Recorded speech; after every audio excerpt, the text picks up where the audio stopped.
everyone, today we'll study a chapter of English of class 4th, chapter number 2, The Power of Silence. So let's begin. Once there lived an old man named Jonathan.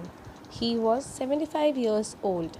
He lived very happily and formed a beautiful family. His children grew up and moved to different cities in search of good career and future. He lived in a small village carrying the memories of his deceased wife. Jonathan had four grandchildren and they used to visit him during their holidays. So एक Jonathan नाम का एक आदमी रहता था जो 75 years old था।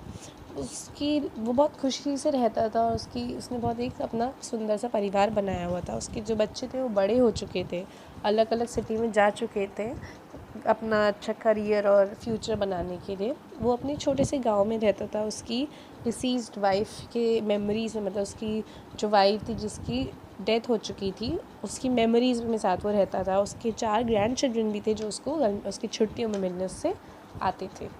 It was the vacation time and Jonathan was eagerly waiting for the arrival of his grandchildren. He was preparing for his home for the kids, cleaning the home, mowing the garden, rearranging the household items, buying the favorite foods, dresses for the children, etc. In the busy arrangements, he lost his favorite watch. तो गर्मियों की जो छुट्टियां थी वो आ चुकी थी, छुट्टियों का टाइम। तो जॉनथन बहुत ज़्यादा अपना मतलब ईगरली वेट कर रहा था उसके ग्रैंड चिल्ड्रन के आने का। तो बहुत ज़्यादा उसने प्रिपरेशंस कर रखी थी। उसने घर साफ़ कर रहा था, गार्डन को अच्छा कर रहा था, जो घर की चीज़ें हैं उनको अच्छे से रीअरेंज कर रहा था, नए नए खाने की चीज़ें खरीद रहा था, बच्चों के लिए कपड़े खरीद रहा था। तो उनसे जब ये काम कर रहा था उसकी जो फेवरेट वॉच थी वो खो गई। The watch was gifted by his dead wife when their first child was born. Jonathan treasured the watch and it became his sole companion after his wife's death. तो जो वॉच थी वो उसकी जो वाइफ थी उसने दिया था उसको जब उनका पहला चाइल्ड बॉर्न हुआ था। जॉनथन ने उस वॉच को एकदम खजाने की तरह बना के रखा था और वो उसका एक लौता साथी बन चुका था उसकी वाइफ की डेथ के बाद। He forgot the watch missing and was happily receiving the kids at home. It was the next day when he was about to take bath. He remembered that the watch was missing. He saw the watch last when he was arranging things in the storeroom. He was shocked and very upset. उसको याद ही नहीं था कि उसकी watch घूम चुकी है। तो अब वो आराम से खुशी खुशी अपने बस के बच्चों को रिसीव कर रहा था। फिर अगले दिन जब वो नहाने जा रहा था तब उसको याद आया, अरे कि उसकी वॉच तो गुम गई है। तो फिर उसको याद कर रहा था कि उसने वो वॉच लास्ट टाइम तब देखी थी जब वो चीज़ें अरेंज कर रहा था स्टोर रूम में। वो बहुत ज़्यादा शॉक्ड और अपसेट था। His grandchildren asked him why he was so dull and asked him what troubled him. उसके जो ग्रैंड चिल्ड्रन थे उन्होंने उससे पूछा कि आप क्यों इतने अपसेट हो और क्या आपको चीज़ परेशान कर रही है। Jonathan said, dear children, I lost the most precious watch I have ever had and I ever got in my life. It was gifted by your grandmother and I lost it while cleaning the home. I feel like I'm missing my heart. Jonathan ने बोला कि मेरे प्यारे बच्चों, मैंने मेरी सबसे कीमती सबसे प्यारी घड़ी को खो दिया है जो मेरे पास थी, और ये सबसे ज़्यादा इतनी प्रेशियस थी कि मुझे ये ना कभी किसी ने दी है इतनी प्यारी और ना इतनी कीमती। ये मुझे तुम्हारी ग्रैंड मदर ने दी थी और मैं इसको घर साफ़ करते करते इसको घुमा दी। मुझे ऐसा फील हो रहा है जैसे मैंने मेरा दिल खो दिया।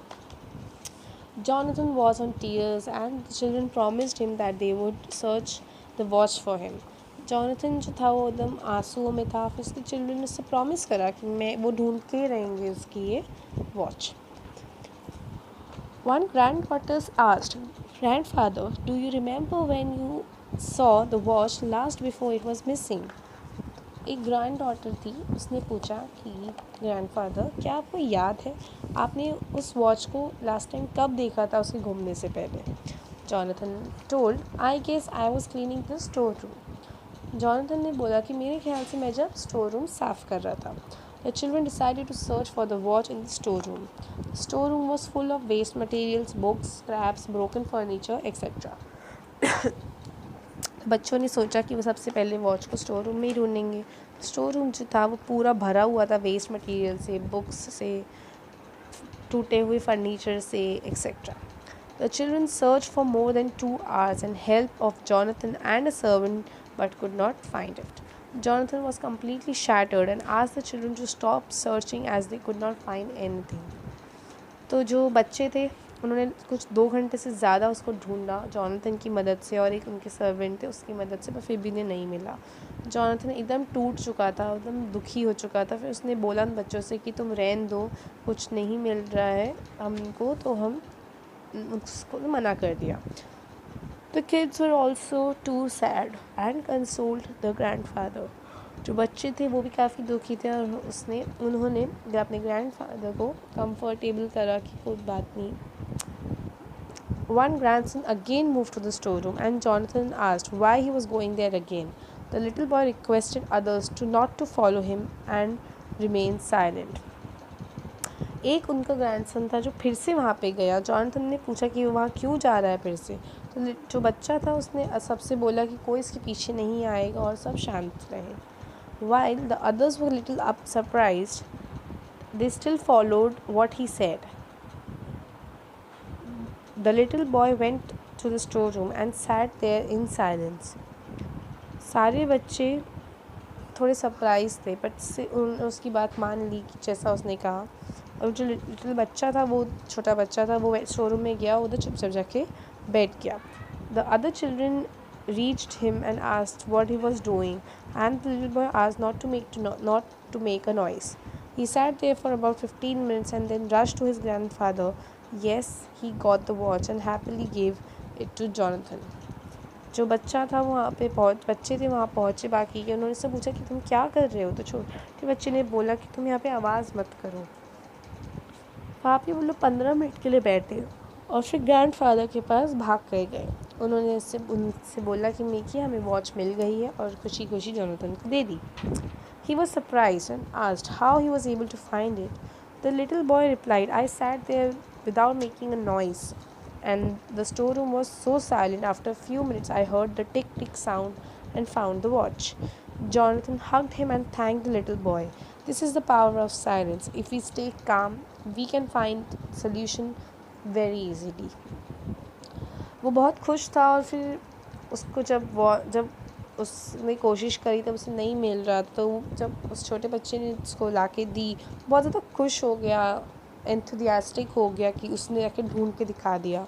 तो लिटिल जो बच्चा था उसने जवाब दिया कि मैं उधर बिना आवाज़ करा बैठा रहा. तो स्टोर रूम जो था वो इतना शांत था कि मैं वहाँ पे कुछ देर में मुझे घड़ी की टिक टिक सुनाई देने लग गई. तो उससे मैंने उस घड़ी को ढूंढ लिया. जॉनथन ने उसके लिटिल बॉय को हक किया और उसको थैंक यू बोला.